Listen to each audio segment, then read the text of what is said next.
Good morning everyone, this is Ankit for परीक्षा classes. आज हम बात करने वाले हैं डॉक्टर भीमराव अंबेडकर यूनिवर्सिटी के बीएड फर्स्ट ईयर के इंपॉर्टेंट क्वेश्चंस की। तो ये क्वेश्चंस आपके लिए बहुत ज़्यादा इंपॉर्टेंट होने वाले हैं। इसी के साथ गाइस, वीडियो अच्छी लगे तो वीडियो को लाइक कर दीजिएगा। चैनल पर फर्स्ट टाइम विजिट कर रहे हैं, चैनल को सब्सक्राइब करके बेल आइकन को हिट कर दीजिएगा। तो आज जैसे कि आप सभी को मालूम है कि आप सभी का पेपर लगा हुआ है BD 103 paper code learning and teaching का अधिगम एवं शिक्षण को। तो इसके काफ़ी सारे क्वेश्चंस को हम देखेंगे, 200+ क्वेश्चंस यहाँ पे देखेंगे, ठीक है। और इसी के साथ एग्जाम में सभी से कहूँगा, एग्जाम में जाने से पहले एक बार ये क्वेश्चन जरूर देख लीजिए कि यहाँ से गारंटी फंसेंगे, क्योंकि मॉर्निंग टाइम पे मैं जितनी वीडियो डालता हूँ उसमें से कम मैंने जो अनुमान लगाया है कि वहाँ से 10 से 20 क्वेश्चन आपके एज इट इज़ फंसते ही फंसते हैं, ठीक है। चलिए फिर शुरू करते हैं। इसी के साथ गाइस ध्यान रखिएगा कि एक मैंने वीडियो डाल रखी है राजा महेंद्र प्रताप यूनिवर्सिटी की प्रीवियस ईयर क्वेश्चंस की, यानी कि जो अभी एग्जाम कंडक्ट हुए थे वो क्वेश्चन सारे के सारे आपको मिल जाएंगे इस वीडियो में, ठीक है। तो इस वीडियो का लिंक डिस्क्रिप्शन में दे दूंगा, बाकी प्लेलिस्ट में आप देखेंगे तो वहाँ से भी आपको मिल जाएगा। तो ये भी क्वेश्चन देख लीजिएगा, राजा महेंद्र प्रताप यूनिवर्सिटी के जो अभी एग्जाम हुए हैं उनके क्वेश्चन की बात कर रहा हूँ, ठीक है। तो काफ़ी ज़्यादा इंपॉर्टेंट है, वहाँ से भी क्वेश्चन फंसते ही फंसते हैं, 204 क्वेश्चन हर एग्जाम में। चलिए फिर शुरू करते हैं। तो यहाँ पे हम बात करते हैं पहले क्वेश्चन की। तो ये गाइस पहला क्वेश्चन यहाँ पे क्या कह रहा है, पहले क्वेश्चन में यहाँ पे बात करी गई प्राचीन भारतीय मनोविज्ञान के मुख्य रूप से किसका अध्ययन किया जाता है। अब यहाँ पे बात करिए प्राचीन भारतीय मनोविज्ञान में मुख्य रूप से किसका अध्ययन किया जाता है। तो ध्यान रखिएगा अंतःकरण, यानी कि ऑप्शन बी आपका करेक्ट हो जाएगा, ठीक है। चलिए आगे बढ़ते हैं और नेक्स्ट क्वेश्चन को देखते हैं। अब बात करेंगे मनोविज्ञान का शाब्दिक अर्थ क्या है। तो मनोविज्ञान जो होती है साइकोलॉजी होती है। साइकोलॉजी का मतलब क्या होता है, नहीं किसी के अंदर की बात जान लेना, किसी की मन की बात जान लेना। तो बेस्ट ऑप्शन कौन सा हो जाएगा, देख सकते हैं मन का विज्ञान, प्रकृति का विज्ञान, तन का विज्ञान, शिक्षा का विज्ञान। तो क्वेश्चन देखते कर समझ में आ गया होगा, यानी कि मन का विज्ञान इसका राइट आंसर होगा। चलिए, साइकोलॉजी शब्द की उत्पत्ति किस भाषा से हुई। तो ध्यान रखिएगा साइकोलॉजी शब्द की उत्पत्ति आपकी ग्रीक भाषा से हुई है। ऑप्शन बी जो है आपका बिल्कुल करेक्ट हो जाएगा। इसी के साथ आगे बढ़ते हैं और नेक्स्ट क्वेश्चन को देखते हैं। मनोविज्ञान क्या है, क्वेश्चन 4 जो कह रहा है मनोविज्ञान क्या है। तो ध्यान रखिएगा मनोविज्ञान एक वस्तु है, मनोविज्ञान एक नवीन विज्ञान है, मनोविज्ञान मानव इतिहास का विज्ञान है, मनोविज्ञान व्यवहार का विज्ञान है। तो ध्यान रखिएगा मनोविज्ञान व्यवहार का, यानी कि जो उसकी आदतें होती हैं उसके बारे में पता करना होता है, उसके बारे में पता चल जाता है। तो ऑप्शन डी करेक्ट हो जाएगा। नेक्स्ट बात करते हैं मनोविज्ञान मनुष्य एवं पशु व्यवहार का विज्ञान है, यह कथन किसका है। क्या कहा गया है, क्वेश्चन 5 में कहा है मनोविज्ञान मानव एवं पशु व्यवहार का विज्ञान है, यह कथन किसका है। तो यह कथन आपका मॉर्गन का है। ऑप्शन ए करेक्ट हो जाएगा। 6 की बात करते हैं। 6 में बात करी गई क्या, 6 में जो पूछा गया है पाश्चात्य मनोविज्ञान में मुख्य रूप से किसका अध्ययन किया था। पाश्चात्य मनोविज्ञान की बात करी गई, यानी कि उसमें व्यवहार का अध्ययन किया जाता है। ऑप्शन डी हो जाएगा। मनोविज्ञान को दर्शन से सर्वप्रथम अलग किसने किया, किसको दर्शन से सर्वप्रथम अलग किसने किया था। तो ध्यान रखिएगा विलियम वुंट ने किया था। ऑप्शन ए हो जाएगा। क्वेश्चन 8 काफ़ी इंपॉर्टेंट है, क्योंकि ये कथन काफ़ी ज़्यादा पूछा है। ये कुछ कथन अभी प्रीवियस क्वेश्चन में ही पूछे गए थे। सर्वप्रथम मनोविज्ञान ने अपनी आत्मा का त्याग किया, फिर अपने मन का त्याग किया, फिर उसने अपनी चेतना का त्याग किया, अब वह व्यवहार की विधि को स्वीकृत करता है। यह कथन किसका है, ये हमसे पूछा रहा। तो ध्यान रखिएगा यह कथन आपका वुडवर्थ का है। ऑप्शन ए हो जाएगा करेक्ट, ठीक है। 9th की बात करते हैं। 9th में क्या पूछा गया है, ये क्वेश्चन बहुत ज़्यादा इंपॉर्टेंट है, क्योंकि यहाँ पे आप देख सकते हैं 2017 और 19 में भी पूछे गए ये वाला क्वेश्चन। तो 2 तरीके से क्वेश्चन बनेगा ये। तो किस तरीके से, पहला क्वेश्चन कह रहा है पाश्चात्य देशों में मनोविज्ञान की प्रयोगशाला सर्वप्रथम किसने स्थापित की। प्रथम मनोविज्ञान प्रयोगशाला की स्थापना किसने की थी। यहाँ पूछा गया कि सबसे पहले जो मनोविज्ञान थी, यानी कि जो साइकोलॉजी थी, उसकी प्रयोगशाला यानी कि प्रैक्टिकल लैब जो थी वो किसने स्थापित की और कहाँ स्थापित की गई। तो किसने स्थापित की गई ये पूछा जा रहा है यहाँ पे। तो ध्यान रखिएगा वुंट ने की थी। किसने, वुंट ने। ये क्वेश्चन आपका अभी राजा महेंद्र प्रताप यूनिवर्सिटी में ही पूछा गया है, same as it is question था। तो ध्यान रखिएगा मनोविज्ञान व्यवहार का धनात्मक विज्ञान है, यह कथन किसका है। तो यह कथन वॉटसन का है, ठीक है। Option A. नेक्स्ट बात करते हैं 11th की। 11th प्रश्न पूछा गया मनोविज्ञान के अध्ययन का लक्ष्य नहीं है वर्णन का समापन, पूर्वानुमान तथा नियंत्रण, व्याख्या तथा स्पष्टीकरण, खाद्य एवं सुरक्षा। तो खाद्य एवं सुरक्षा कोई मतलब ही नहीं, खाद्य का यहाँ पे क्या मतलब होगा। तो ऑप्शन डी नहीं होगा। शिक्षा मनोविज्ञान क्या है। तो यहाँ पे पहले सिर्फ मनोविज्ञान थी, अब यहाँ पे क्या करेगी, शिक्षा मनोविज्ञान करेगी, यानी कि एजुकेशन साइकोलॉजी क्या है ये पूछा जा रहा है। तो ध्यान रखिएगा क्वेश्चन कह रहा है यहाँ पे हमसे शिक्षा मनोविज्ञान, जो पहला ऑप्शन है शिक्षा मनोविज्ञान आत्मा का विज्ञान है। दूसरा कह रहा है शिक्षा मनोविज्ञान शैक्षिक परिस्थिति में मानव का मनोविज्ञान दृष्टि से अध्ययन करना है। ठीक है, थर्ड ऑप्शन यानी कि सी ऑप्शन जो है वो क्या कह रहा है आपका, वो कह रहा है शिक्षा मनोविज्ञान छात्र के मन एवं आचरण का अध्ययन है। और ऑप्शन डी कह रहा है शिक्षा मनोविज्ञान एक अच्छा विषय है। तो इसका राइट आंसर जो होगा वो गाइस आपका बी वाला ऑप्शन होगा। बी वाला कुछ मिसप्रिंट है तो थोड़ा सा इसको समझिएगा क्या कह रहा है यहाँ पे, क्या चीज़ होना चाहिए। शिक्षा मनोविज्ञान की बात करेंगे तो शिक्षा मनोविज्ञान शैक्षिक परिस्थितियों में मानव की मनोविज्ञान दृष्टि से अध्ययन किया जाता है। तो ऑप्शन बी वाला करेक्ट हो जाएगा। ठीक है, ध्यान रखिएगा। नेक्स्ट 13 की बात करते हैं। 13 से पूछा गया है क्या, एक सेकेंड, 13 प्रश्न हमसे पूछा गया है शिक्षा मनोविज्ञान का क्या महत्व है। यहाँ पूछा गया शिक्षा मनोविज्ञान का क्या महत्व की बात करी जा रही है। तो ऑप्शन बी में जो कहा गया है बालक की व्यक्तित्व भिन्नताओं को जानना और शैक्षिक समस्याओं को सुलझाने में महत्व। तो ऑप्शन बी जो है आपका वो बिल्कुल करेक्ट हो जाएगा। ठीक है, ध्यान रखिएगा इस चीज़ का। नेक्स्ट आगे बढ़ते हैं। 14 में क्या पूछा गया है। 14 क्वेश्चन काफ़ी ज़्यादा इंपॉर्टेंट है क्योंकि ये आपका 17, 19 और 18, 20 यानी कि 17 से लेकर 20 तक कंटिन्यू बेस पे पूछा गया है। शिक्षा मनोविज्ञान के सिद्धांत व परिणामों का शिक्षा के क्षेत्र में अनुप्रयोग है, किसने कहा है। क्या कहा गया है, शिक्षा मनोविज्ञान के सिद्धांत व परिणामों का शिक्षा के क्षेत्र में अनुप्रयोग है। तो ये किसने कहा है, ध्यान रखिएगा, ये आपका काल्सनिक ने कहा है। ठीक है, ऑप्शन सी करेक्ट हो जाएगा। 15 में कहा गया बुद्धि नवीन और विभिन्न प्रकार की परिस्थितियों में उचित प्रकार से समायोजन करने की योग्यता है। तो ये किसने कहा है, तो ये आपका क्रूज ने कहा है। ठीक है, बुद्धि नवीन और विभिन्न प्रकार की परिस्थितियों में उचित प्रकार से समायोजन करने की योग्यता है, ये किसने कहा है, क्रूज ने कहा है।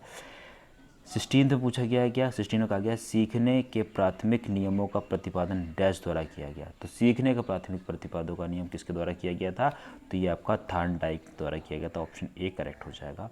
17 की बात करते हैं। 17 में पूछा गया क्या सक्रिय अनुबंध सिद्धांत के समर्थक थे। सक्रिय अनुबंध सिद्धांत के समर्पक तो थे वो आपके स्किनर थे। सात से अब याद करने के लिए रिलेट कर सकते हैं, सक्रिय अनुबंध सिद्धांत के समर्थक, सात से सक्रिय, सात से सिद्धांत और सात से स्किनर। ठीक है, तो सक्रिय अनुबंध सिद्धांत के समर्थक जो थे वो कौन थे, स्किनर थे। 18 की बात करते हैं। शिक्षा के क्षेत्र में मनोविज्ञान तथा मनोविज्ञान तथ्यों का विधिवत प्रयोग सर्वप्रथम किसने शुरू किया था। तो सबसे पहले जो प्रयोग शुरू किया था पेस्टोलॉजी ने किया था। यानी कि शिक्षा के क्षेत्र में मनोवैज्ञानिक तथ्यों का विधिवत प्रयोग सर्वप्रथम किसने शुरू किया था, तो पेस्टोलॉजी ने किया था। ऑप्शन ए हो जाएगा करेक्ट। 19 की बात करते हैं। 19 में पूछा गया शिक्षक के लिए मनोविज्ञान का क्या महत्व है। शिक्षक की बात करी जा रही है, टीचर की बात करी जा रही है, यानी कि शिक्षक के लिए मनोविज्ञान का क्या महत्व है। तो राइट ऑप्शन जो है आपका सी वाला हो जाएगा, जिसमें बात करी गई बालक के व्यक्तित्व का पूर्ण ज्ञान कराकर शिक्षा प्रदान करने में सहायक होता है। ठीक है, नेक्स्ट 20 की बात करते हैं। 20 प्रश्न पूछा गया है शिक्षा मनोविज्ञान की अध्ययन पद्धति की मुख्य किन दो वर्गों में विभाजित किया जा सकता है। कौन से दो वर्गों में विभाजित किया जा सकता है, ये पूछा गया है। तो आत्मगत विधियाँ और वस्तुगत विधियाँ, यानी कि सब्जेक्टिव विधियों में और ऑब्जेक्टिव विधियों में। तो ऑप्शन बी करेक्ट हो जाएगा। क्वेश्चन में कह रहा था शिक्षा मनोविज्ञान की अध्ययन पद्धति को मुख्यतः किन दो वर्गों में विभाजित किया जाता है, यानी कि किस तरीके से वो पढ़ सकते हैं। एक सब्जेक्टिव के तौर पे, थ्योरी के तौर पे, दूसरा ऑब्जेक्टिव के तौर पे, दो ही विधियाँ हैं। तो ऑप्शन बी करेक्ट हो जाएगा। 21 की बात करिए, बही दर्शन विधि यानी कि एक्सट्रोस्पेक्शन के जनक कौन है। तो इसके जनक जो हैं जॉन बी वॉटसन, यानी कि ऑप्शन ए जो है वो आपका हो जाएगा करेक्ट। 22 की बात करते हैं। तो 22 प्रश्न पूछा गया है क्या, आत्मगत विधियों के अंतर्गत कौन सी दो विधियां मुख्य हैं। तो कौन सी दो विधियां मुख्य हैं, ध्यान रखिएगा, अंतर्दर्शनिक विधि और अंतरानुभावों की संचय विधि। ऑप्शन सी करेक्ट हो जाएगा। ठीक है, 23 की बात करते हैं। 23 में पूछा गया है अंतदर्शन विधि के गुण क्या है। किसके, अंतदर्शन विधि के गुण हैं, विधि के गुण क्या हैं ये पूछा है। ध्यान रखिएगा, प्रयोगशाला की आवश्यकता नहीं होती। ऑप्शन डी जो है करेक्ट हो जाएगा। 24 की बात करते हैं। प्रयोगात्मक विधि किस प्रकार की विधि है। तो प्रयोगात्मक विधि जो है आपकी शोध की है, यानी कि ऑप्शन सी हो जाएगा। 25 की बात करते हैं। 25 पूछा गया मनोविज्ञान की प्रयोगात्मक विधि की शुरुआत किसने की थी। तो मनोविज्ञान की प्रयोगात्मक विधि की शुरुआत जो थी आपकी वो वुंट द्वारा की गई थी। यानी कि इससे पहले हमें पढ़ चुके हैं इस क्वेश्चन को, दोबारा से क्वेश्चन चेंज यानी कि फॉर्मेट चेंज करके पूछा गया। तो मनोविज्ञान की प्रयोगात्मक विधि की शुरुआत किसने की थी, वुंट ने की थी। ठीक है, यही क्वेश्चन आपका आया था। ठीक है, ध्यान रखिएगा। नेक्स्ट क्वेश्चन बात करते हैं अंतदर्शन विधि में क्या दोष है। अंतदर्शन विधि में क्या दोष है, तो ऑप्शन डी वाला करेक्ट हो जाएगा जिसमें बात करी गई है मानसिक क्रियाओं के स्पष्ट परिवर्तनशील होने से स्वयं के अध्ययन में कठिनाई। ठीक है, 27 की बात करते हैं पद्धति शब्द का अर्थ। तो पद्धति शब्द का जो अर्थ होता है वो होता है पद्धति का तात्पर्य उस मार्ग से है जिस पर चलकर सत्य की खोज की जाती है। यानी कि ऑप्शन बी। मनोविज्ञान में संरचनावाद संप्रदाय के मुख्य प्रवर्तक कौन है, तो ईवी टिचनेर। मनोविज्ञान में संरचनावाद संप्रदाय के प्रमुख प्रवर्तक कौन है, तो ईवी टिचनेर हैं। ऑप्शन ए करेक्ट हो जाएगा। प्रकार्यवाद के प्रमुख प्रवर्तक क्या पूछा गया है, प्रकार्यवाद के प्रमुख प्रवर्तक हैं, तो प्रकारवाद के प्रमुख प्रवर्तक कौन हो जाएंगे, जेम्स, यानी कि ऑप्शन सी।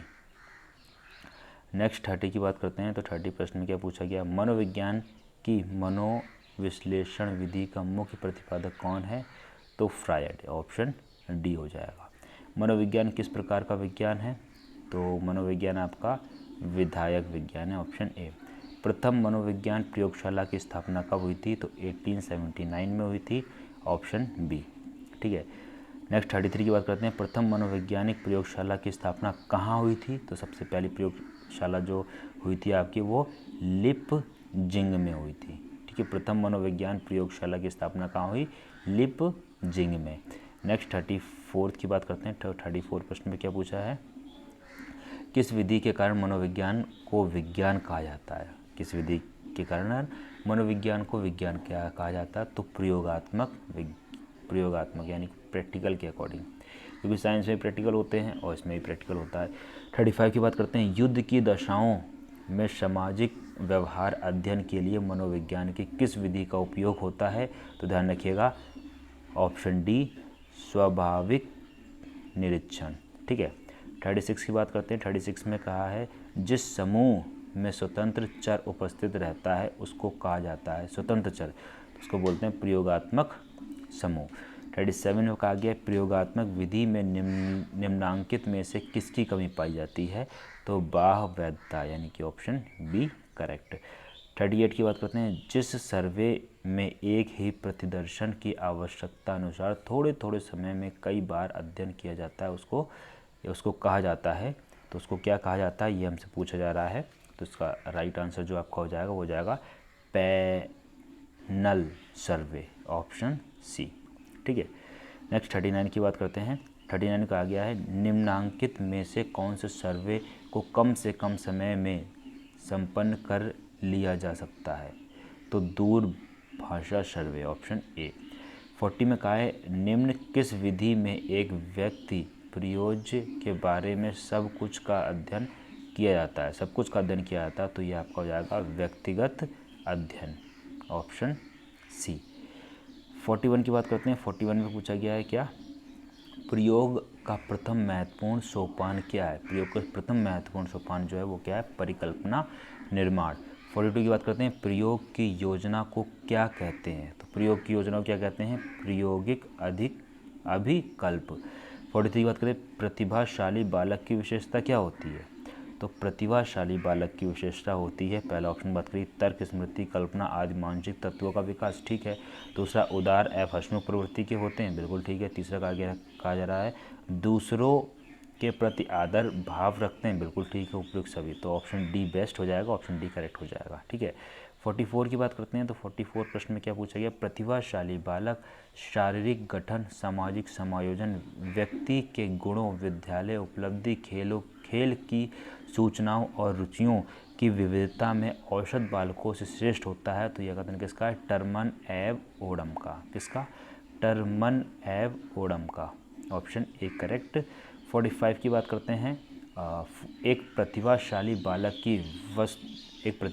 बालक की वास्तविक आयु 12 वर्ष है, मानसिक आयु 15 वर्ष है, तो उसकी बुद्धि लब्धि होगी, तो कितनी होगी उसकी बुद्धि लब्धि? 125 से अधिक, ऑप्शन ए। टर्मन के अनुसार प्रतिभाशाली बालक की बुद्धि लब्धि कितने से अधिक होती है? टर्मन के अनुसार पूछा गया है, तो 140 से अधिक, ऑप्शन सी। ठीक है। 47 में पूछा गया, जो बालक कक्षा में विशेष योगदान रखते हैं उनको प्रतिभाशाली कहते हैं, यह कथन किसका है? तो यह कथन क्रो का है, ऑप्शन ए। प्रतिभाशाली बालक 80% धैर्य नहीं खोते, 96% अनुशासित होते हैं तथा 58% मित्र बनाने की इच्छा रखते हैं, यह कथन किसका है? तो यह कथन आपका स्किनर का है, ऑप्शन ए। 120 बुद्धि लब्धि वाला बालक किस श्रेणी में आता है? 120 की बात करी गई है, तो प्रतिभाशाली, यानी कि इसका राइट आंसर जो है आपका कौन सा हो जाएगा? श्रेष्ठ भी है, पिछड़ा भी है, प्रतिभाशाली भी, मंदबुद्धि। तो मंदबुद्धि होगा नहीं, पिछड़ा होगा नहीं, श्रेष्ठ और प्रतिभाशाली में से एक होगा। तो 120 के बात की बात करी गई, तो यानी कि 120 बुद्धि वाला की बात करी, तो 120 वाला जो आएगा वो आपका आएगा श्रेष्ठ श्रेणी में, यानी कि ऑप्शन ए। 120 से ऊपर आता, ठीक है, तब आप इसको प्रतिभाशाली में डालते हैं। ठीक है। नेक्स्ट बात करते हैं, पिछड़े बालकों की बुद्धि लब्धि कितनी होती है? पिछड़े बालकों की बुद्धि लब्धि, तो औसत से अधिक, औसत से कम या उपयुक्त, इनमें से कोई नहीं। तो इनमें से कोई नहीं। औसत की बात करी गई है, पिछड़े बालकों की बात करी गई है, तो पिछड़े बालक जो होते हैं वो कह सकते हैं मंदबुद्धि। अब यहाँ पे 51 पूछा गया, मंदबुद्धि बालकों की बुद्धि लब्धि सर्वाधिक होती है। मंदबुद्धि की बात करिए, सर्वाधिक होती है, तो कितनी होती है? 89, यानी कि 89। 52 में क्या कहा गया? पिछड़ा हुआ बालक वह है जो अपने विद्यालय जीवन में अध्ययन काल के मध्य में अपनी आयु के अनुरूप अपनी कक्षा से नीचे की कक्षा के उस कार्य को ना कर सके जो उसकी आयु के बालकों के लिए समान कार्य है। तो यह कथन किसका है? तो ध्यान रखिएगा, यह कथन आपका साइरिन बर्ट का है। किसका? साइरिन बर्ट, यानी कि ऑप्शन सी जो है वो करेक्ट रहेगा, साइरिन बर्ट। ठीक है। 53 पूछा गया है, क्या? जिस बालक की शैक्षिक लब्धि 85 से कम होती है उसे पिछड़ा बालक कहा जा सकता है। कथन किसका है? क्रो का, option A. The causes and treatment of backwardness नामक पुस्तक किसकी है? तो ये आपकी बर्ट की है। कौन सी? The causes and treatment of backwardness, बर्ट की है। इंट्रोडक्शन ऑफ साइकोलॉजी नामक पुस्तक किसकी है? तो हिलगार्ड तथा एटकिसन की, ऑप्शन डी, हिलगार्ड तथा एटकिसन, इंट्रोडक्शन ऑफ साइकोलॉजी। 56 की बात करते हैं। 56 में पूछा गया है, व्यवहार के सामाजिक नियमों से विचलित होने वाले बालकों की अपराध कहते हैं। तो यह कथन किसका है? हिली का, ऑप्शन बी करेक्ट हो जाएगा। 57 की बात करते हैं। 57 में कहा गया, बाल अपराधी वह बालक या युक्त होते हैं जो बार बार उन कार्यों को करता है जो अपराध के रूप में दंडनीय है। यह कथन किसका है? तो यह कथन आपका क्लासमेयर एफ वुडविन का है। शिक्षा मनोविज्ञान सहायक, अब थोड़ा सा तेजी से चलते हैं अदरवाइज वीडियो बहुत लंबी जाएगी। तो शिक्षा मनोविज्ञान सहायक है, ध्यान रखिएगा, ऑप्शन डी, संपूर्ण शैक्षिक प्रक्रिया में। 59 में कहा गया, शिक्षा मनोविज्ञान व्यक्ति के जन्म से वृद्धावस्था तक सीखने के अनुभवों का वर्णन एक व्याख्या करता है। तो यह कथन किसका है? तो यह कथन क्रो का है, ऑप्शन ए। शिक्षा मनोविज्ञान शैक्षिक विज्ञान का क्रमबद्ध अध्ययन है। तो यह कथन किसका है? यह स्टीफन का है। काफ़ी इंपॉर्टेंट क्वेश्चन है, समझिएगा। शिक्षा मनोविज्ञान शैक्षिक विज्ञान, शिक्षा मनोविज्ञान जो है शैक्षिक विज्ञान का क्रमबद्ध, ठीक है, क्रमबद्ध अध्ययन है। तो यह कथन किसका है? तो ये स्टीफन का है। ठीक है। 61 की बात करते हैं, विशिष्ट प्रकार या विशिष्ट शब्द ऐसे गुणों या उस गुण को रखने वाले व्यक्ति पर किया जाता है जिसके कारण व्यक्ति अपने साथियों का विशिष्ट ध्यान अपनी ओर आकर्षित करता है। तो यह कथन किसका है? क्रो का है। बुद्धि पहचानने तथा सीखने की शक्ति है, यह कथन किसका है? गाल्टन का है। बुद्धि पहचानने तथा सीखने की शक्ति है, गाल्टन। बुद्धि सीखने की योग्यता है, तो यह कथन किसका है? बुद्धि सीखने की योग्यता है। तो यह कथन आपका किसका यह पूछा जा रहा? तो यह आपका हो जाएगा बकिंघम, ऑप्शन सी। ठीक है। नेक्स्ट 64 की बात करते हैं। 64 में पूछा गया, क्या बुद्धि एक सामान्य योग्यता है जिसके द्वारा व्यक्ति नई परिस्थितियों में अपने विचारों को जानबूझकर समायोजित कर लेता है। तो यह कथन किसका है? स्टर्न का है, ऑप्शन ए। बुद्धि की प्रमुख विशेषता है, तो बुद्धि की प्रमुख विशेषता क्या है? जन्मजात शक्ति है। बुद्धि और ज्ञान में अंतर होता है। बुद्धि सीखने की क्षमता होती है। उपयुक्त सभी, तो ऑप्शन डी करेक्ट हो जाएगा। सारे ऑप्शन ठीक हो जाएंगे। 66 में बगा सन 1860 में यह किसने सिद्ध किया था कि व्यक्ति में उच्च बौद्धिक योग्यताएं उसके वंशानुक्रम का परिणाम होती हैं? तो यह जो है गाल्टन ने किया है। किसने? गाल्टन। बुद्धि सापेक्ष रूप में नवीन परिस्थितियों में अभियोजन करने की जन्मजात योग्यता है। तो यह कथन किसका है? बर्ट का है, ऑप्शन सी। 68 की बात करते हैं। 60 में पूछा गया बुद्धि और ज्ञान में अंतर। तो बुद्धि और ज्ञान में अंतर क्या क्या है? बुद्धि जन्मजात होती है और ज्ञान अर्जित होता है। बुद्धि प्रायः एक सी रहती है, ज्ञान में वृद्धि की जा सकती है। जानकारी प्राप्त करना ज्ञान है, ज्ञान को जीवन में प्रयुक्त करना बुद्धि है। ऑप्शन डी करेक्ट, यानी कि सारे के सारे ऑप्शन करेक्ट हो जाएंगे। 61 में कहा गया स्टैनफोर्ड बिने स्केल का विकास किस देश में किया गया? स्टैनफोर्ड बिने स्केल का विकास जो है यूएसए में किया गया था। Option A. मनोवैज्ञानिक थार्नडाइक के अनुसार, मनोवैज्ञानिक थार्नडाइक के अनुसार बुद्धि अमूर्त भी है, बुद्धि मूर्त भी है, यानी कि ऑप्शन सी हो जाएगा करेक्ट। किसके? मनोवैज्ञानिक थार्नडाइक के अनुसार बुद्धि अमूर्त और मूर्त दोनों है। बुद्धि का एक कारक सिद्धांत किसके द्वारा प्रतिपादित किया गया? बुद्धि का एक कारक सिद्धांत, एक कारक की बात करेगी तो एक कारक सिद्धांत जो है किसके द्वारा किया गया था? बिने। बुद्धि का एक कारक सिद्धांत किसके द्वारा प्रतिपादित किया गया? तो बिने के द्वारा किया गया। 72 की बात करते हैं। बुद्धि के एक खंड सिद्धांत के समर्थक हैं। तो बुद्धि के एक खंड की बात करी, एक कारक जो बात करी, बिने भी हैं, टर्मन भी है और स्टर्न भी है। बिने, टर्मन, स्टर्न तीनों ही हैं। बुद्धि के दो कारक सिद्धांत का प्रतिपादन किसने किया? दो कारक सिद्धांत जो है किसने दिया? वो आपका स्पीयरमैन ने दिया। दो कारक स्पीयरमैन ने। बुद्धि का त्रिआयामी सिद्धांत किसने दिया? तो त्रिआयामी सिद्धांत जो है गिलफोर्ड ने दिया। ऑप्शन बी करेक्ट हो जाएगा। बिने साइमन परीक्षण में संशोधन करने वाले, किसके? बिने साइमन परीक्षण में संशोधन करने वाले कौन है? तो ध्यान रखिएगा टर्मन, ऑप्शन ए।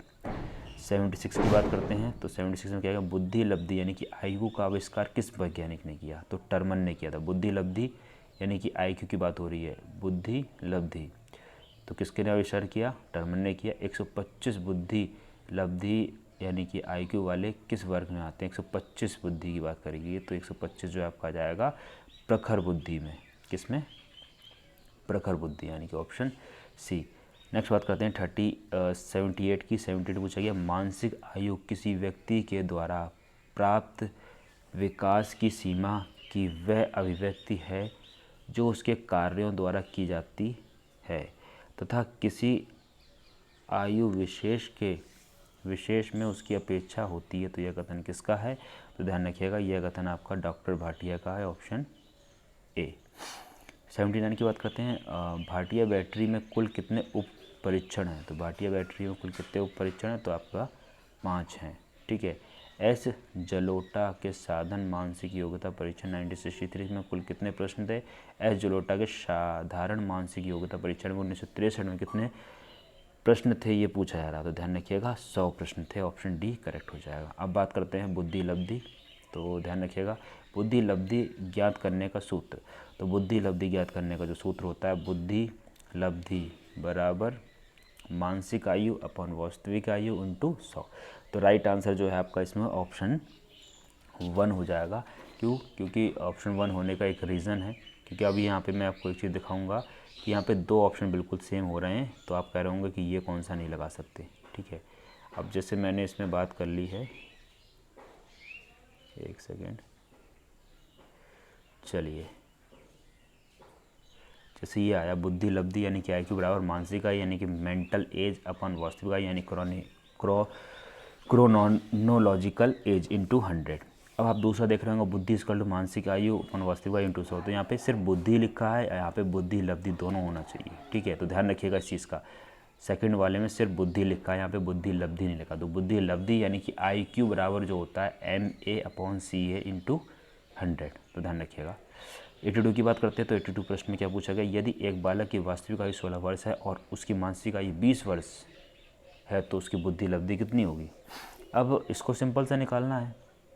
ठीक है। तो निकालने के लिए जो भी फॉर्मूला ऊपर देखा था, यानी एक बालक की वास्तविक आयु 16 वर्ष है, मानसिक आयु 20 वर्ष है, यानी कि वास्तविक आयु जो होती है वो आएगी नीचे, मानसिक मेंटल आयु जो है ऊपर, और इंटू कर देंगे किससे, इंटू कर देंगे हम लोग 100 से।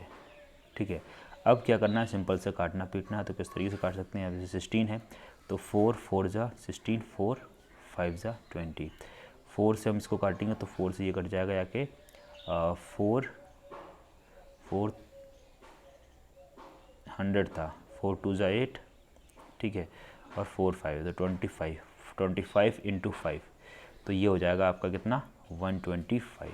तो इसका राइट आंसर कितना हो जाएगा 125। तो यहाँ से आप इसको ईजिली निकाल सकते हैं, कितना हो जाएगा 125।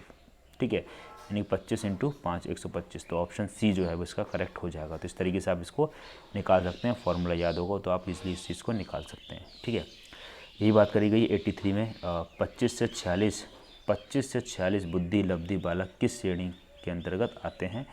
तो 25 से 46 की बात करी गई है, 25 से 46 बुद्धि लब्धि वाले किस श्रेणी में आते हैं, तो मूर्ख बालक होते हैं। अब यहाँ पे थोड़ा देखिएगा ऑप्शन के अकॉर्डिंग, बुद्धिमान तो होंगे नहीं, तेज बालक होंगे नहीं, जड़ बुद्धि और मूर्ख बालक। तो जड़ बुद्धि जो होते हैं 20 से जो कम वाले होंगे वो जड़ बुद्धि होते हैं, फिर मूर्ख बालक होते हैं। ठीक है, एक वीडियो मैंने बनाई थी, उसमें मैंने पूरा यही चीज़ एक्सप्लेन करी 5 मिनट की। ठीक है, तो उसको आप देख लीजिएगा, 3 से 4 दिन पुरानी वीडियो है, बाकी उसका लिंक मैं डिस्क्रिप्शन में दे दूँगा, वहाँ से आप समझ जाइएगा उस चीज़ से।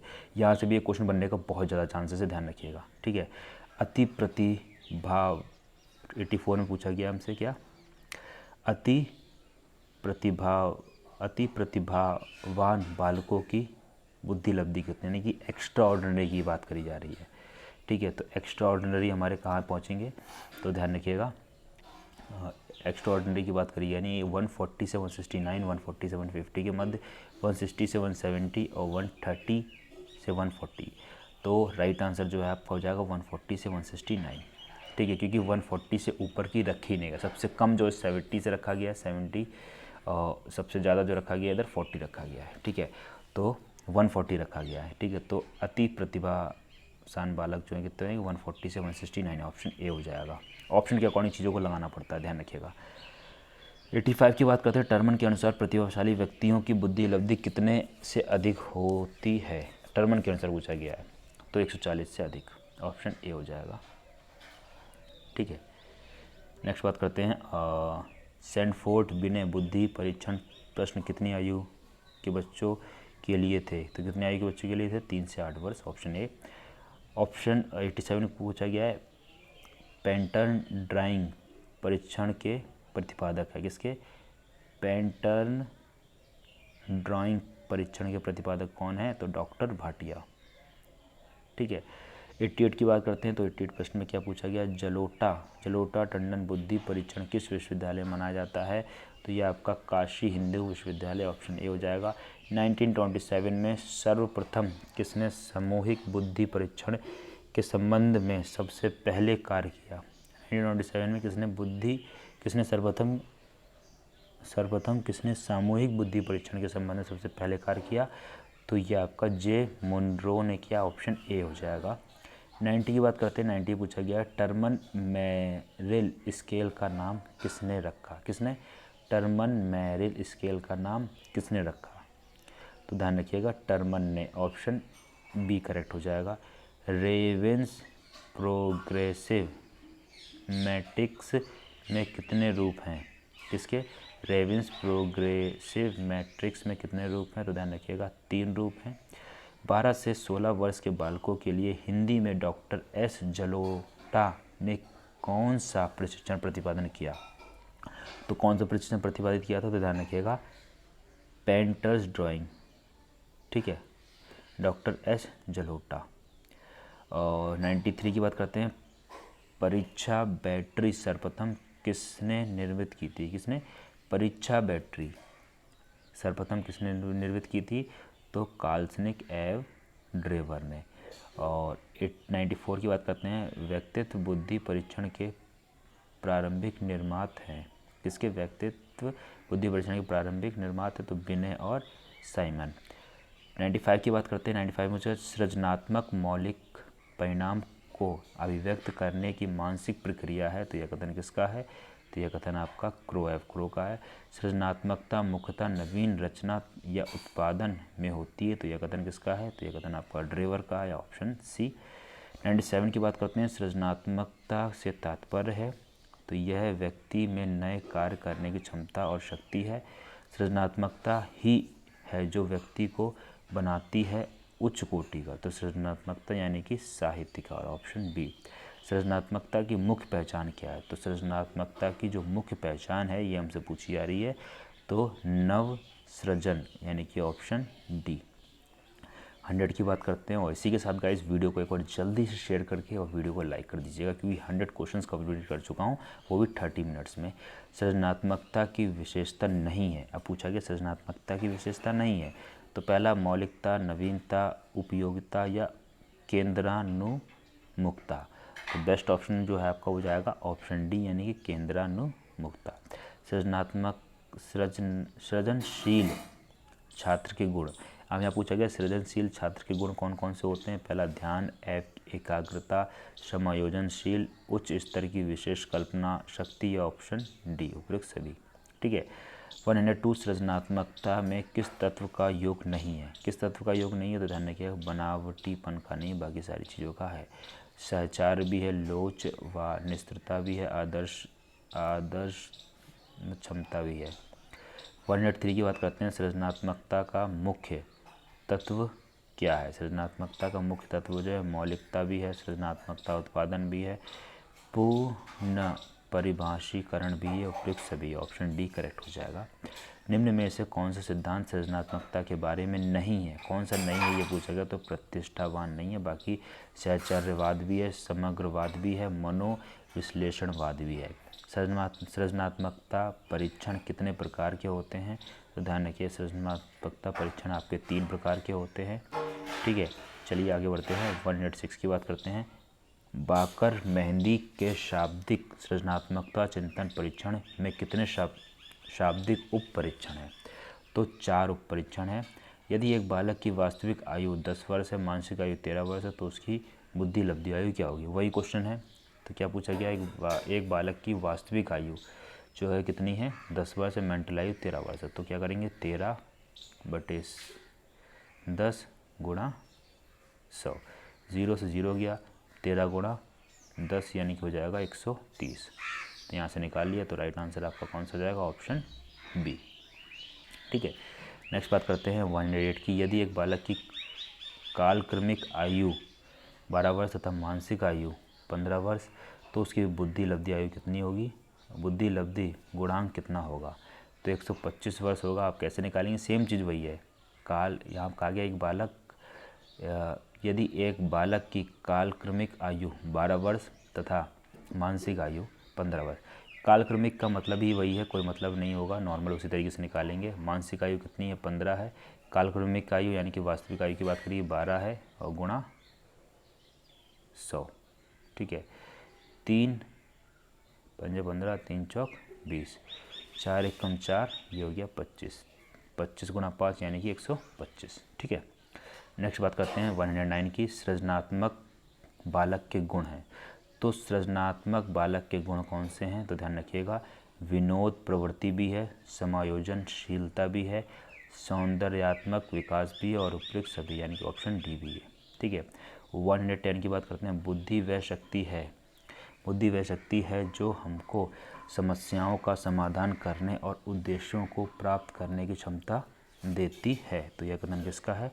तो यह कथन रायबर्न का है, ऑप्शन बी। क्रो के अनुसार मंदबुद्धि बालक की बुद्धि लब्धि है। क्रो के अनुसार मंदबुद्धि की बालक की बात की रही है, बुद्धि लब्धि कितनी होगी? तो 70 होगी।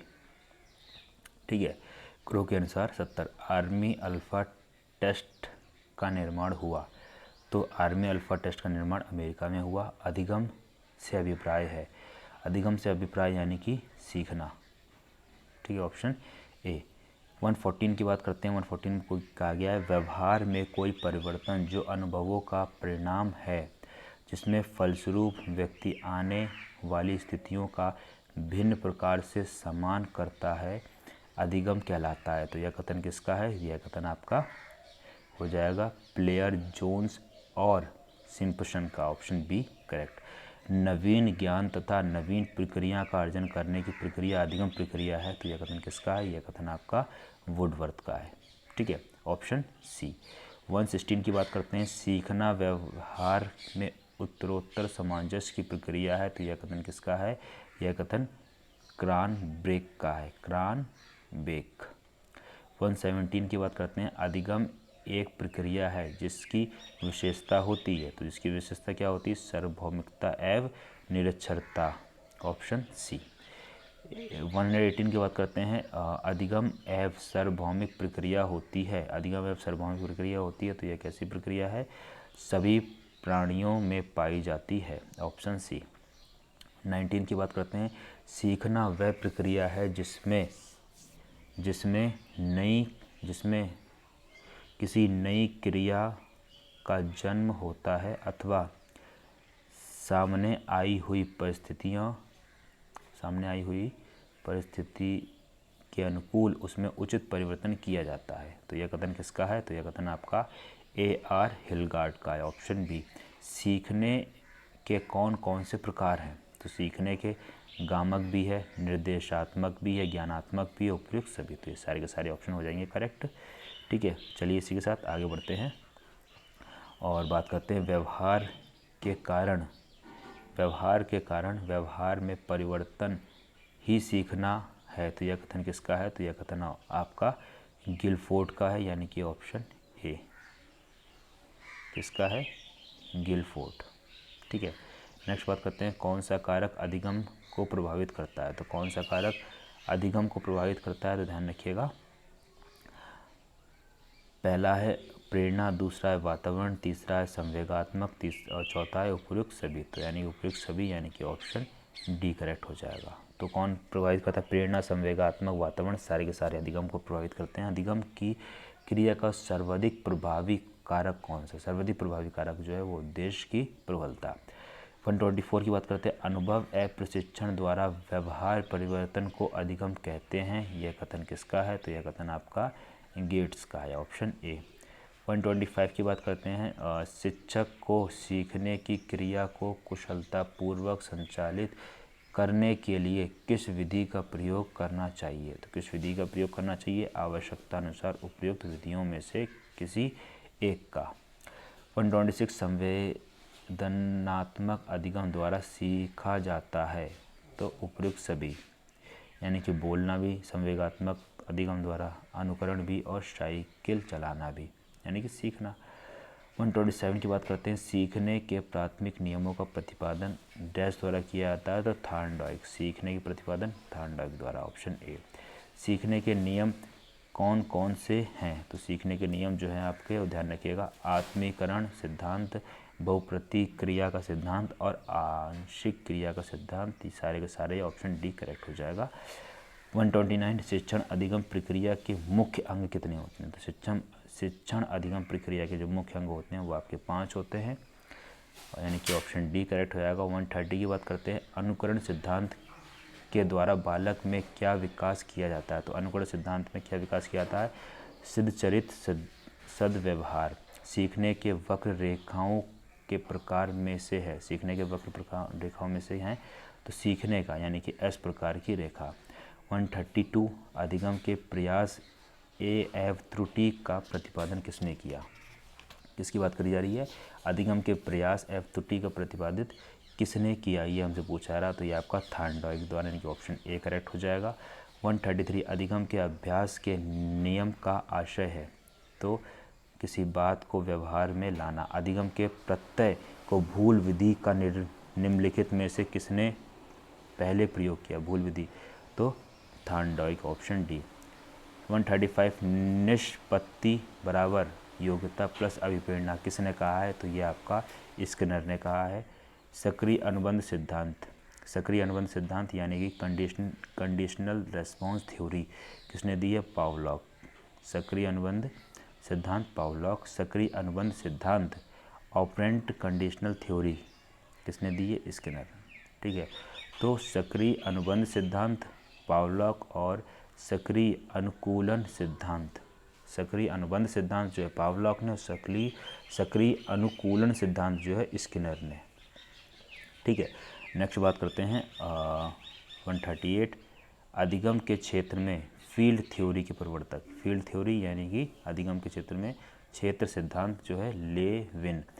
चिन्ह अधिगम सिद्धांत यानी कि साइन लर्निंग थ्योरी किसने दी है, तो ये आपके टालमैन ने, चिन्ह टालमैन ने।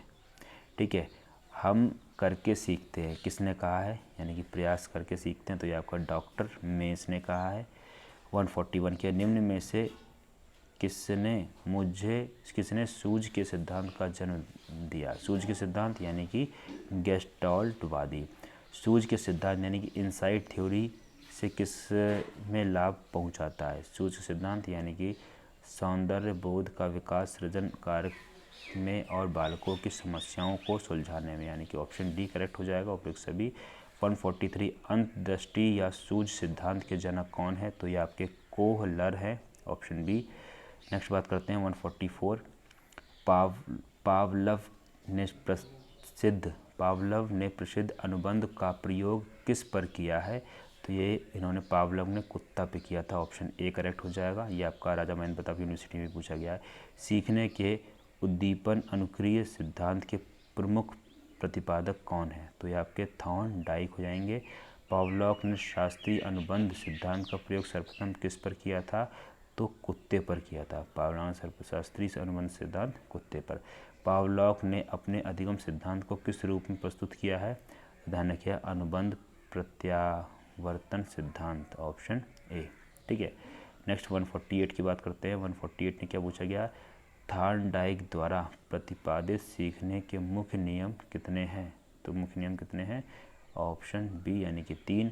सीखने के एक नए क्षेत्र में प्राप्त होने वाले ज्ञान या कुशलताओं का और सोचने, अनुभव करने या कार्य करने की आदतों का सीखने के दूसरे क्षेत्र में प्रयोग करना साधारणतः प्रशिक्षण का स्थानांतरण कहा जाता है। यह कथन किसका है, तो यह कथन क्रो है, ऑप्शन ए। 150 की बात करते हैं। 150 पूछा गया अधिगम स्थानांतरण के समान तत्वों के सिद्धांत का प्रतिपादन किसने किया, तो किसने किया है, ध्यान रखिएगा थॉर्नडाइक, ऑप्शन बी। नेक्स्ट 151 की बात करते हैं। प्रेरणा कार्य को आरंभ करने, जारी रखने का नियमित करने का प्रयोग या प्रक्रिया है। यह कथन किसका है, तो यह कथन आपका गुड का है। निम्नलिखित में सामाजिक प्रेरक है, तो सामाजिक प्रेरक कौन है, आत्मगौरव। निम्नलिखित में जैविक प्रेरक है, तो जैविक प्रेरक कौन सी है, नींद जरूरी है। ठीक है, निम्नलिखित 154 निम्न में अभाव में प्रेरणा की प्रक्रिया प्रारंभ नहीं हो सकती, तो किसमें नहीं हो सकती, आवश्यकता में। प्रेरणा 155 प्रेरणा कार्य को आरंभ करने, जारी रखने और नियंत्रित करने की प्रक्रिया है, तो ये किसने है, तो ये गुड ने कहा है। ठीक है, तो प्रेरणा कार्य को आरंभ करने या जारी रखने की नियंत्रित करने की प्रक्रिया है, तो ये गुड ने कहा है, ऑप्शन सी। 156 प्रेरणा का प्रश्न क्यों का प्रश्न है, यह कथन किसका, प्रेरणा का प्रश्न क्यों का प्रश्न है, तो ये किसने कहा, ये ब्लेयर ने कहा है, ऑप्शन सॉरी ये आपका क्रंचफील्ड ने कहा है। ठीक है, 157 प्रेरणा का प्रकार है, तो प्रेरणा का प्रकार जो है कैसा होता है, सकारात्मक भी होता है, आपका नकारात्मक भी होता है, यानी कि ऑप्शन जी, ए और बी दोनों, यानी कि सी ऑप्शन करेक्ट हो जाएगा। 158 की बात करते हैं। 158 में क्या पूछा गया है, प्रेरणा के स्रोत, तो प्रेरणा के स्रोत जो है कौन कौन से हैं, पहला ऑप्शन आवश्यकता, दूसरा बात करता हूँ तो चालक एवं प्रेरक, तीसरा उद्दीपन और चौथा उपयुक्त सभी, तो राइट आंसर ऑप्शन डी हो जाएगा। नेक्स्ट बात करते हैं 159 की। 159 में पूछा गया प्रेरणा व्यवहार को जागृत करने, क्रिया के विकास को संप्रदायित करने और क्रिया के तरीकों को नियंत्रित करने की प्रक्रिया है, तो यह कथन किसका, यह कथन पीवी यंग यानी ऑप्शन बी। प्रेरणा छात्र में रुचि उत्पन्न करने की कला है, यह कथन किसका है, तो यह कथन आपका थॉमसन। सामाजिक प्रेरक है, तो सामाजिक प्रेरक कैसा है, तो ध्यान रखिएगा सामाजिक प्रेरक जो आपका है ये आत्मगौरव है, यानी कि ऑप्शन डी। जैविक प्रेरक है, तो जैविक प्रेरक कैसा है, ध्यान रखिएगा। जैविक प्रेरक यानी कि नींद जरूरी है। प्रशंसा एवं निंदा दो ऐसी प्रेरणाएं हैं जो बालक में वृद्धि करती हैं, ठीक है। तो अनुशासन। थार्नडाइक ने अधिगम में कौन से नियम दिए हैं, थार्नडाइक ने अधिगम में कौन से नियम दिए हैं, ध्यान रखिएगा। इन्होंने अभ्यास का नियम दिया है, साथ ही साथ तत्परता का नियम दिया है, यानी कि ऑप्शन डी जो है वो करेक्ट हो जाएगा, ए और सी। 165 की बात करते हैं। कोहलर निम्न में से किसके लिए जाने आते हैं, तो किसके लिए आते हैं, सूझ या अंतर्दृष्टि, किसके लिए, ध्यान रखिएगा, सूझ या अंतर्दृष्टि सिद्धांत के लिए। 166 अनुकूलित अनुक्रिया सिद्धांत किस विद्वान के प्रतिपादित किया है, तो किस विद्वान ने, यानी कि IP पावलव ने। 167 शिक्षण व अधिगम में संबंध का आधार है, तो कौन कौन सा है, व्यवहार परिवर्तन भी है, अधिगम परिस्थितियाँ भी हैं, शिक्षण उद्देश्य भी है, उपयुक्त सभी, ऑप्शन डी करेक्ट हो जाएगा। 168 अधिगम परिस्थितियों का विकास किया, तो अधिगम परिस्थितियों का जो विकास किया वो किसने किया, ध्यान रखिएगा, ऑप्शन बी यानी कि रॉबर्ट गेने ने। 169 अधिगम परिस्थितियों का शिक्षण में उपयोग क्या है, तो शिक्षण में उपयोग क्या है, तो ध्यान रखिएगा, इसका जो राइट आंसर हो जाएगा आपका, तो गाइस इसका जो आंसर हो जाएगा वो हो जाएगा आपका, रॉबर्ट गैलेसर ने, ठीक है। नेक्स्ट 170 की बात करते हैं। 170 पूछा गया है शिक्षण व अधिगम के सम्मिलित घटक हैं, तो सम्मिलित घटक जो है कौन कौन से हैं, परिस्थिति भी है, उद्देश्य भी है, परिणाम भी है, उपयुक्त सभी, यानी कि ऑप्शन डी करेक्ट हो जाएगा, ठीक है। शिक्षण प्रक्रिया के पक्ष हैं, तो शिक्षण प्रक्रिया के पक्ष छात्र भी हैं, शिक्षक भी है, पाठ वस्तु भी है, यानी कि उपयुक्त सभी, ऑप्शन डी हो जाएगा। शिक्षण व्यवस्था के स्तर है, तो शिक्षण व्यवस्था के स्तर कौन कौन से हैं, बोध स्तर भी है, स्मृति स्तर भी है, चिंतन स्तर भी है, और उपयुक्त सभी, सारे के सारे हो जाएंगे। 173 में पूछा गया है शिक्षण अधिगम के स्तर हैं, तो शिक्षण अधिगम के स्तर कितने हैं, शिक्षण अधिगम के स्तर जो है वो 3 हैं, यानी कि ऑप्शन बी हो जाएगा। स्मृति स्तर शिक्षण के प्रवर्तक हैं, तो हर्बर्ट हैं, ध्यान रखिएगा। बोध स्तर शिक्षण के जन्मदाता कौन है, बोध की बात करेगी तो बोध स्तर के मॉरिसन।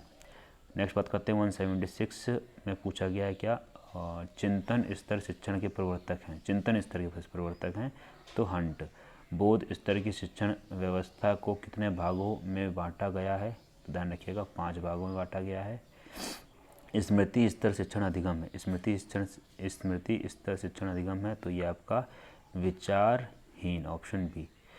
179 बिना समझे पाठ्य वस्तु को रटना किस शिक्षण का स्वरूप है, किस शिक्षण का स्वरूप है, तो स्मृति स्तर, ऑप्शन सी। शिक्षण का मुख्य स्तर है, किसका, शिक्षण का मुख्य स्तर है, तो ध्यान रखिएगा बोध स्तर भी है, स्मृति स्तर भी, चिंतन भी है, उपयुक्त सभी, ऑप्शन डी। अधिक अर्थपूर्ण शिक्षण का स्तर है, अधिक अर्थपूर्ण यानी कि चिंतन स्तर, ऑप्शन बी। 182 स्मृति स्तर के शिक्षण का विकास किया, स्मृति स्तर के शिक्षण का विकास किसने किया, तो मॉरिसन ने किया। 183 हार्वर्ड की पंचपदी प्रणाली का उपयोग किया गया, पंचपदी प्रणाली का उपयोग स्मृति स्तर ने। 184 समस्यात्मक परिस्थितियों का उपयोग किया जाता है, तो चिंतन स्तर में। चिंतन शिक्षण स्तर का विकास किया गया, तो यह आपका हंट द्वारा किया गया। छात्रों की बुद्धि की भूमिका नगण्य होती है, तो चिंतन स्तर पर। 187 सृजनात्मक शिक्षण की व्यवस्था की जाती है, सृजनात्मक शिक्षण की व्यवस्था चिंतन स्तर पर। 188 the concept of reflex in the description of behaviour 1931, तो ये किसने दिया, स्किनर, यानी कि the concept of reflex in the description of behaviour 1931 Skinner ने दिया। 189 की बात करते हैं। Become better teacher micro teaching approach नामक पुस्तक किसकी है, तो doctor Pasi. Become better teacher micro teaching approach नाम किसकी है, डॉक्टर पासी। कार्य विश्लेषण कितने शब्दों से मिलकर बनता है, तो कार्य विश्लेषण कितने शब्दों से मिलकर बनता है, तो ध्यान रखिएगा 2 शब्दों से। विश्लेषण का अर्थ है, क्या पूछा गया है, विश्लेषण का अर्थ है, तो पहला ऑप्शन की जो अगर बात करता हूँ तो पहले ऑप्शन में हमसे क्या कहा गया है, पहले ऑप्शन में कहा गया है बड़े बड़े भागों में विभाजित करना, दूसरा छोटे छोटे भागों में विभाजित किया, ए और बी दोनों उपयुक्त में से कोई नहीं, तो बेस्ट ऑप्शन जो है आपका इसमें कौन सा आएगा, छोटे छोटे भागों में विभाजित करना, यानी कि ऑप्शन बी आपका करेक्ट हो जाएगा। तो विश्लेषण का अर्थ होता है छोटे छोटे भागों में विभाजित करना। ठीक है। नेक्स्ट 192 कार्य विश्लेषण का संप्रत्यय प्रदान किया, तो किसने किया? Option B royal. निम्न में से कौन सा प्रकार कार्य विश्लेषण का प्रकार नहीं है पूछा जा रहा है। बताने के उद्देश्य का निर्धारण नहीं है। बाकी पाठ्यवस्तु या प्रकरण है, क्रिया या कृत विश्लेषण है, कौशल विश्लेषण जो है ये आपका विश्लेषण है। ठीक है, यानी कि प्रकार है। 194 पाठ्यवस्तु विश्लेषण का स्रोत है। ठीक है, तो परीक्षा प्रणाली का स्वरूप, संबंधित पाठ्यवस्तु और अध्यापक उपयोग सभी, यानी ऑप्शन डी करेक्ट हो जाएगा। 195 की बात करेंगे, किस सूत्र के आधार पर पाठ्यवस्तु के स्वरूप को अंशों में रखना चाहिए? अंशों में रखना चाहिए यानी कि अंश से पूर्ण की ओर, ऑप्शन सी। संप्रेषण पारस्परिकता के भाव में विचारों एवं भावनाओं की दूसरों के साथ भागीदारी है, तो यह विचार किसका है? तो यह विचार आपका एडलर डेल का है। 197 संप्रेषण विज्ञान के मुख्य जन्मदाता है। संप्रेषण विज्ञान के मुख्य जन्मदाता कौन है? स्मिथ एव स्मिथ। कल का विश्व कौन चलाता है? कल का विश्व कौन चलाता है? तो ये हो जाएगा आपका शिक्षक, ऑप्शन ए। इतिहास का वास्तविक निर्माता अध्यापक होता है, तो यह कथन किसका है? तो यह कथन आपका हो जाएगा H.G. वेल का, ऑप्शन बी। ठीक है, नेक्स्ट आगे बढ़ते हैं और 200 क्वेश्चन पे पहुंचेंगे। इसी के साथ जल्दी से एक बार वीडियो को शेयर कर दीजिए, लाइक कर दीजिएगा। एक अच्छे अध्यापक के गुण होते हैं, तो ध्यान रखिएगा, एक अच्छे अध्यापक के जो गुण होते हैं वो विषय वस्तु का आधार और स्वतंत्र अभिव्यक्ति। हमने अब तक जो सीखा है उसमें सबसे अधिक भूमिका है, तो सबसे अधिक भूमिका किसकी है? देखने की। 202 के शिक्षण प्रतिमान होते हैं, तो शिक्षण प्रतिमान सीखने के सिद्धांत। शिक्षण प्रतिमान एक प्रकार की शिक्षण व्यू रचना है। 204 प्रतिमान किसी आदर्श के अनुभव व्यवहार को ढालने की प्रक्रिया को कहा जाता है, तो यह कथन किसका है? यह कथन H.C. वाइल्ड का शिक्षण प्रतिमान की मान्यता है, शिक्षण है। तो ये आपके एक कला है, एक विज्ञान है, अधिगम सामग्री निर्माण है और उपयुक्त सभी, ऑप्शन डी करेक्ट हो जाएगा। 206 शिक्षण प्रतिमान निर्भर करता है, तो किस पे निर्भर करता है? शिक्षक के किस पे करता है? शिक्षक के शिक्षण पे, शिक्षक के शिक्षण पे। 207 व्हील एव जायन के आधुनिक शिक्षण प्रतिमानों की कितने भागों में व्यक्त किया गया है? तो ध्यान रखिएगा 4 भागों में। शिक्षण प्रतिमान का विकास रॉबर्ट ग्लेसर ने किया। शिक्षण प्रतिमान का विकास रॉबर्ट ग्लेसर ने किया, तो किस टाइम पे किया था? ध्यान रखिए 1962, ऑप्शन सी। 209 शिक्षण प्रतिमान के किस भाग में अध्यापक की भूमिका का वर्णन होता है? तो सामाजिक विज्ञान, सामाजिक प्रणाली, ऑप्शन डी। शिक्षण प्रतिमान में सपोर्ट सिस्टम कहा जाता है, सपोर्ट सिस्टम यानी कि मूल्यांकन प्रणाली को। 211 शिक्षण प्रतिमान का प्रयोग किया जा सकता है, तो किस पे किया जा सकता है? यानी कि शिक्षण में भी, पाठ्यक्रम निर्माण में भी, सामग्री के निर्माण में भी और उपयुक्त सभी, ऑप्शन डी करेक्ट हो जाएगा। शिक्षण प्रतिमान निर्भर करता है, तो किस पे निर्भर करता है? तो ध्यान रखिएगा शिक्षक के शिक्षण पर। नेक्स्ट 213 शिक्षण प्रतिमान के तत्व यानी कि एलिमेंट्स ऑफ टीचिंग मॉडल्स कौन कौन से हैं? तो ध्यान रखिएगा लक्ष्य एवं संरचना, सामाजिक प्रणाली यानी कि मूल्यांकन प्रणाली, और ए और बी दोनों, तो ऑप्शन आपका ए और बी दोनों हो जाएंगे। लक्ष्य और संरचना दोनों, साथ ही साथ सामाजिक प्रणाली और मूल्यांकन प्रणाली। ठीक है। 214 की बात करते हैं, शिक्षण प्रतिमान की मान्यता है कि शिक्षण है, तो ये आपका हो जाएगा कला एवं विज्ञान दोनों, ऑप्शन सी। 215 की बात करते हैं, कहा गया शिक्षण प्रतिमान की सामान्य आवश्यकताओं के अतिरिक्त अन्य आवश्यकताओं का वर्णन शिक्षण प्रतिमान के किस अंग में किया जाता है? ध्यान रखिएगा सहायक प्रणाली, ऑप्शन बी। आगमन शिक्षण प्रतिमान के प्रवर्तक हैं, तो हल्दी तांबा।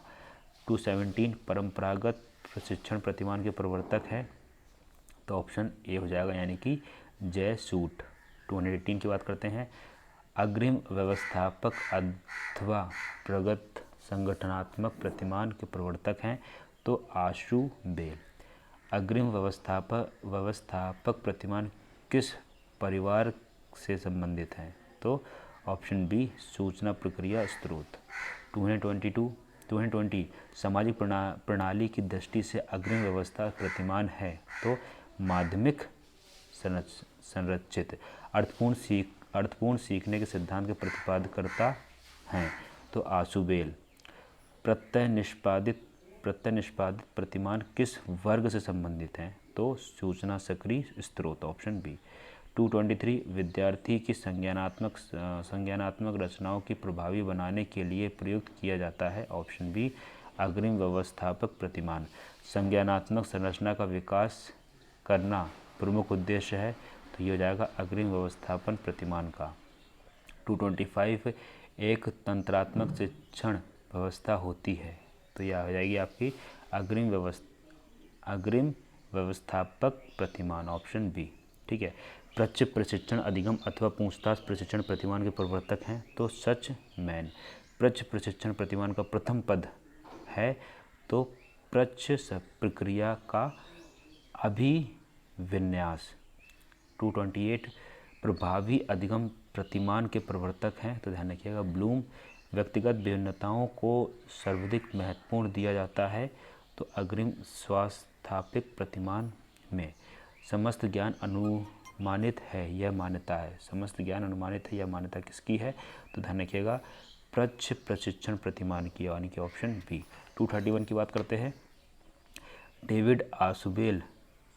डेविड आशुबेल का प्रतिमान बल देता है, तो किस पे बल देता है? तो ध्यान रखिएगा ज्ञान संबंधी स्थायी ढांचे पर। ब्लूम का मानना है, तो ब्लूम का मानना क्या है? तो ध्यान रखिएगा ब्लूम का मानना है, यानी कि अनुवर्ग वाद विवाद समस्या पर आधारित होना चाहिए।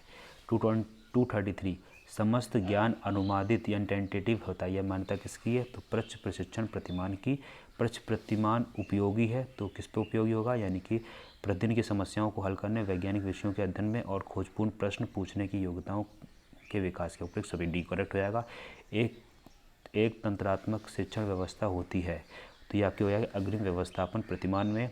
सचमैन ने निम्नलिखित में से किस शिक्षण प्रतिमान की विकसित किया है? तो किस शिक्षण प्रतिमान ने विकसित किया है? तो ध्यान रखिएगा परिप्रेक्षा मॉडल। 237 निम्नांकित में से किस शीर्ष के अंतर्गत शिक्षण प्रतिमान से शिक्षक और विद्यार्थी के संबंध का अध्ययन किया जाता है? तो ध्यान रखिएगा सपोर्ट सिस्टम। 238 की बात करते हैं। अग्रिम व्यवस्थापन का प्रयोग किया जाता है, तो व्याख्यात्मक प्रशिक्षण प्रतिमान में। 239 में पूछा गया प्रतिपादित प्रतिमान का विकास किया गया है, तो ब्रूनर ने किया है, यानी कि ऑप्शन ए करेक्ट हो जाएगा। नेक्स्ट बात कर रहे हैं इनमें से कौन सा सोपान प्रतिमान का सोपान नहीं है? कौन सोपान प्रतिमान का सोपान नहीं है? तो अनुभव नहीं है, बाकी सारे के सारे प्रतिमान जो है सोपान के हैं, यानी कि उद्देश्य भी है, संरचना भी है, समाज प्रणाली, यानी कि ऑप्शन डी करेक्ट रहेगा। इसी के साथ गाइस यहाँ 240 प्रश्न कंप्लीट कर लिए हैं और बहुत ज़्यादा इंपॉर्टेंट क्वेश्चन है आपके एग्जाम पॉइंट ऑफ व्यू से। तो गाइस मिलते हैं नेक्स्ट वीडियो में, और वीडियो अच्छी लगे तो वीडियो को लाइक कर दीजिएगा। देन मिलते हैं नेक्स्ट वीडियो में, तब तक के लिए thanks for watching, have a nice day and all the best for your exam. Thanks for watching, have a good day.